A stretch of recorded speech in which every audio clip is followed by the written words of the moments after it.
Dámy a páni, naozaj musím povedať, že minister Jahnátek si vymyslel systém na štátne výpalníctvo. Bohužiaľ, neviem to inak nazvať. Necháva farmárov predkladať informácie, ktorými on sám disponuje, len farmár za to musí platiť niekoľko desiatok, niekoľko 100 eur. O čo vlastne ide? Pán minister zverejnil výzvu na poskytnutie podpor z eurofondov. Jedna z tých podmienok je, citujem, pri bodových kritériách posudzovania žiadosti farmára, že žiadateľ podniká aj v chove hovädzieho dobytka, ošípaných oviec a kôz, pričom k 1.11.2013 na základe výpisu Centrálnej evidencie hospodárskych zvierat súčet jeho VDJ dosiahol minimálne 100 alebo minimálne 30 VDJ. Na tom by nič zlého nebolo, lebo farmári sú zvyknutí a občania tejto krajiny tiež, že k mnohým žiadostiam potrebujete rôzne potvrdenia. Idete na daňový úrad, zaplatíte 1,50 a dostanete potvrdenie. Chcete výpis obchodného registra, zaplatíte 3 € a dostanete výpis. Farmári si takto vyžiadali informácie z centrálnej evidencie a došla im faktúra, že za každé VDJ je poplatok 50 centov.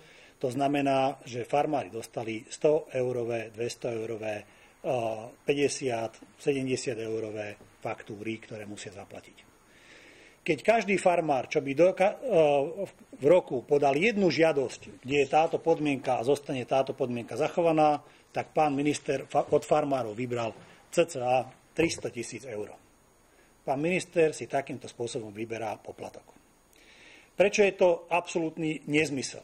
Pretože dnes beží systém na pôdohospodárskej platobnej agentúre, že farmár pri podaní svojej žiadosti o priame platby sa zaviaže alebo podpíše čestným vyhlásením, že spĺňa kritéria zaťaženosti nejakým počtom zvierat na svoju plochu.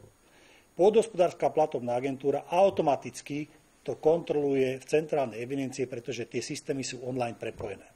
Týmito informáciami ministerstvo disponuje. Stačilo by úplne, keby farmár povedal, že spĺňam toto kritérium, mám toľkoto dobyčích jednotiek a pracovníci pri kontrole by zadali do systému v centrálnej evidencii, porovnali údaje. Takže týmito údajmi ministerstvo disponuje a napriek tomu si necháva za to zaplatiť. A ja by som touto cestou chcel vyzvať ministra pôdohospodárstva, aby pre budúce výzvy prestal od farmárov pýtať potvrdenia za niekoľko 100 eurové poplatky, naviac, keď tieto informácie on sám má a disponuje.